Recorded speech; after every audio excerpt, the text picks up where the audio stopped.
எல்லோருக்கும் வணக்கம்.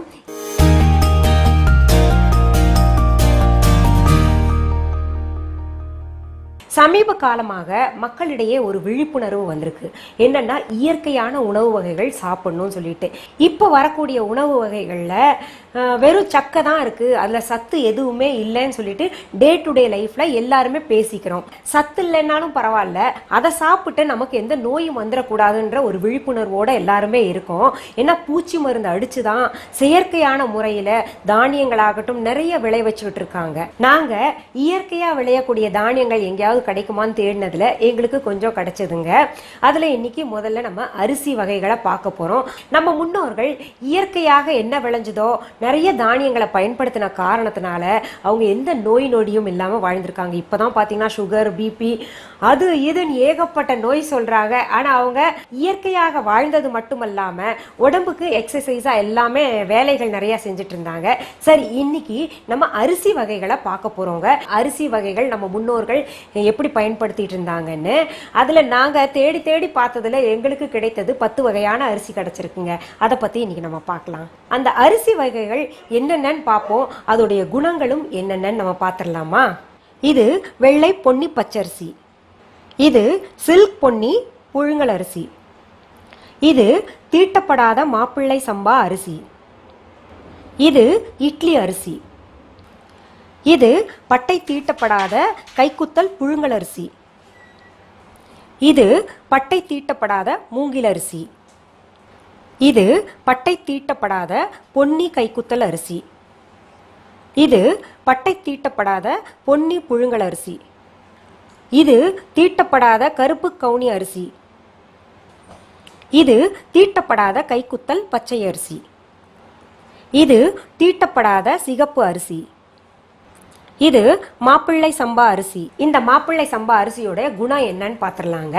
இந்த மாப்பிள்ளை சம்பா அரிசி ஊற வச்ச தண்ணி ஆகட்டும், அதோட கஞ்சி தண்ணி ஆகட்டும், பார்த்தீங்கன்னா புதுசாக கல்யாணம் ஆகிறார் இல்லையா மாப்பிள்ளை, அவருக்கு கொடுத்தா ரொம்ப ரொம்ப எனர்ஜியாக இருக்கும்னு சொல்லிட்டு சொல்லியிருக்காங்க நம்ம முன்னோர்கள். இன்னொன்று, நர்வஸ் சிஸ்டம்க்கு ரொம்ப ரொம்ப நல்லதுங்க. மவுத் அல்சர், அப்புறம் ஸ்டொமக் அல்சர் எல்லாம் இருக்கு இல்லையா, அதெல்லாம் ரொம்ப நல்லது இந்த அரிசியை தொடர்ந்து சாப்பிட்டு வந்தா. இதில் அதிக சத்து இருக்கு. கல்யாணமான புதுசுல மாப்பிள்ளைக்கு இந்த அரிசியை தான் சமைச்சு கொடுப்பாங்க அந்த காலத்துல. இது பாத்தீங்கன்னா உங்களுக்கு சர்க்கரை வியாதிக்கு ரொம்ப ரொம்ப நல்லதுங்க. சரி, மாப்பிள்ளை தான் சாப்பிடணுமா அப்படின்னு சொல்லிட்டு நீங்க கேட்டீங்கன்னா எல்லா வயதினரும் சாப்பிடலாம்னு சொல்லிட்டு நம்ம முன்னோர்கள் குறிப்பிட்டிருக்காங்க. இது மூங்கில் அரிசி. மூங்கில் அரிசி பார்த்தீங்கன்னா ரொம்ப அபூர்வமுடையதுங்க. அது கிடைக்கவே கிடைக்காது லேஸில். என்னென்னா, நம்ம மூங்கில வீடு கட்டுறதுக்கும் இல்லை நிறைய ஃபர்னிச்சர் செய்கிறதுக்கும் தான் பயன்படுத்தியிருப்போம். இந்த மூங்கில் மரம் நல்லா வளர்ந்து முத்துன பின்னாடி அதுக்கு மேலே பூ பூக்குங்க. அந்த பூவிலிருந்து தான் இந்த அரிசி விளையுது. ஆனால் கிடைக்கிறது ரொம்ப ரொம்ப கஷ்டங்க. நிறைய மருத்துவ குணம் இதில் நிறைஞ்சிருக்கு. இதில் என்னென்னா, சிறுநீரகத்துக்கு ரொம்ப ரொம்ப நல்லதுங்க இந்த மூங்கில் அரிசி. இந்த சிறுநீரக பிரச்சனை, கற்கள் பிரச்சனை, இல்லை வேற எந்த பிரச்சனை, டயாலிசிஸ் எல்லாம் பண்றாங்க இல்லையா, அவங்க தொடர்ந்து இது சாப்பிட்டு வந்தாங்கன்னா ரொம்பவே நல்லது, சீக்கிரத்துல குணமாகும் சொல்லிட்டு நம்ம முன்னோர்கள் சொல்லியிருக்காங்க. அது எப்படி அந்த டயாலிசிஸ் பேஷண்ட் சாப்பிடணும்னா, மூங்கில் அரிசி 1 பங்கு எடுத்துக்கோங்க. வரகரிசி, அதாவது கேழ்வரகுடைய அரிசி இருக்கு இல்லையா, அதுவும் சம அளவு, அதே அளவு எடுத்துக்கோங்க. இந்த ரெண்டையும் சேர்த்தீங்கன்னா அதுல 10ல் 1 பங்கு வால்மிளகு எடுத்துக்கணுங்க. இது எல்லாத்தையும் நல்லா கஞ்சி போல காய்ச்சிட்டு அந்த கஞ்சியை குடிச்சோம்னா நமக்கு சிறுநீரக பிரச்சனை எல்லாம் தீர்ந்து போயிடும். பலத்தையும் வீரியத்தையும் தரும். உடம்புல தேவையற்ற கொழுப்பெல்லாம் இருக்கு இல்லையா, அதெல்லாம் கரைச்சிரும். நிறைய பேர் குழந்தை இல்லாதவங்க கேட்குறீங்க என்ன சாப்பிடலாம்னு சொல்லிட்டு இந்த அரிசியை தொடர்ந்து சாப்பிட்டு வாங்க. கருத்தரிக்க இந்த அரிசி உதவுங்க. இந்த அரிசியை வச்சு என்னென்ன செய்யலாம்னா, தினமும் நம்ம சோறு வடிச்சு சாப்பிட்றோம் இல்லையா, அந்த மாதிரி சாதம் சாப்பிடலாங்க. அப்புறம் பார்த்தீங்கன்னா உங்களுக்கு பாயாசம் செய்யலாம், நோன்பு கஞ்சி செய்யலாம். கஞ்சி எல்லாம் செஞ்சு சாப்பிட்டு வந்தோம்னா கொழுப்பு கரைஞ்சிரும், நமக்கு குழந்தை பாக்கியம் கிடைக்கும். இது கருப்பு கவுனி அரிசி. இந்த கருப்பு கவுனி அரிசி ரொம்ப விசேஷமானதுங்க. அந்த காலத்துல இந்த மன்னர்கள், மகாராஜா எல்லாம் பாத்தீங்கன்னா இந்த கருப்பு கவுனி அரிசியில தான் சோறு சமைச்சு சாப்பிட்டுருக்காங்களாம். அவ்வளவு பெருமை வாய்ந்தது. அதனால இதுக்கு இன்னொரு பேர் பாத்தீங்கன்னா அரசரின் அரிசி. இதுல இன்னொன்னு ரொம்ப முக்கியமான விஷயங்க, நல்லா கவனிச்சுக்கோங்க. இந்த கருப்பு கவுனி அரிசி இருக்கு இல்லையா, நம்ம பெண்கள் சாப்பிட்டு வந்தோம்னா இடையெல்லாம் அப்படியே மெலிஞ்சு போய் உடலையும் பளபளப்பு கொடுக்குமா, ரொம்ப அழகான தோற்றத்தை கொடுக்கும்னு சொல்லியிருக்காங்க. அப்போ வாங்கிட வேண்டியதான் இல்ல. இதை தொடர்ந்து சாப்பிட்டு வந்தோம்னா ரொம்ப விசேஷமான ஒரு செய்தி இருக்குங்க. திடமான, அறிவான, அழகான குழந்தை பிறக்கும்னு நம்ம முன்னோர்கள் சொல்லியிருக்காங்க. நம்ம உடம்புல ஏதாவது தீங்கு செய்யக்கூடிய நச்சு இருக்கு இல்லையா, அது எல்லாத்தையுமே பார்த்தீங்கன்னா வெளியேற்றிடும் இந்த கருப்பு கவுனி அரிசி. அதனால தான் சாப்பிட்ருக்காங்களோ என்னவோ மகாராஜா எல்லாம். ரத்த நாளங்கள் எல்லாம் முதிர்ச்சி அடையாம பார்த்துக்குதான். அப்புறம் இதயத்துக்கு ரொம்ப ரொம்ப நல்லதுன்னு சொல்லிட்டு சொல்லப்பட்டிருக்குங்க. ரொம்பவே சிறப்பான செய்தி என்னன்னா, ஞாபக சக்தியை அதிகரிக்கும். இதுல சாதம், வெண்பொங்கல், சக்கரை பொங்கல், அடை, புட்டு, கஞ்சி, சப்பாத்தி மாதிரி அதையும் செஞ்சு சாப்பிடலாம்.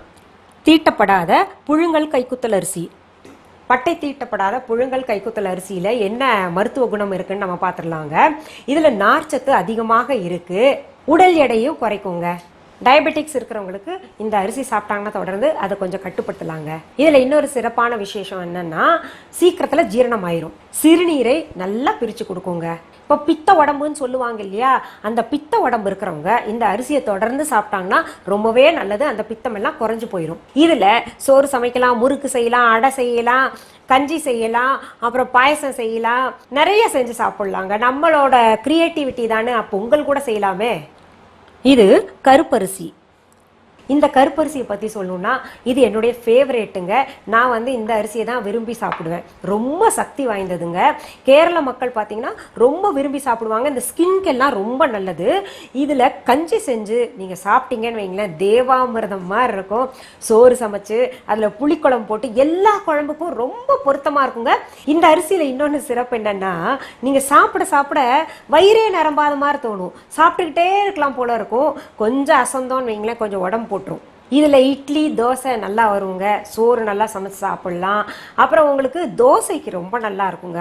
நீங்கள் செஞ்சு சாப்பிட்டு பார்த்துட்டு அப்புறம் சொல்லுங்கள். இந்த அரிசியில் முருங்கீரை போட்டு கழனி தண்ணி கிராமத்துல எல்லாம் வைப்பாங்க இல்லையா, அது செஞ்சு சாப்பிட்டோம்னா ரொம்ப சுவையாக இருக்குங்க. அது உடம்புக்கும் ரொம்ப ஆரோக்கியம். ஏன்னா முருங்கீரை அயன் நல்லா நிறையா இருக்குது.